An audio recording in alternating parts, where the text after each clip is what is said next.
Hello everyone, welcome back to this channel. In this video, I will show you the easy and clear steps on how to set online status visible to nobody on IMO application.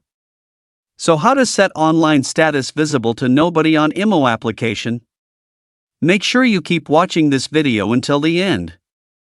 Let's get started right away. Firstly, open the IMO app on your Android device. This is the initial screen of the IMO app. Next, tap the profile icon in the top left of the screen. A scroll-down menu will appear. Next, tap the Security and Privacy menu. Next, scroll down. Tap the Online Status or Last Seen menu.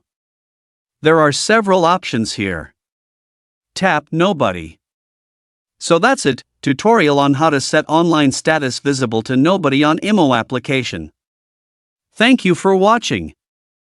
I hope this video was helpful. See you in the next video.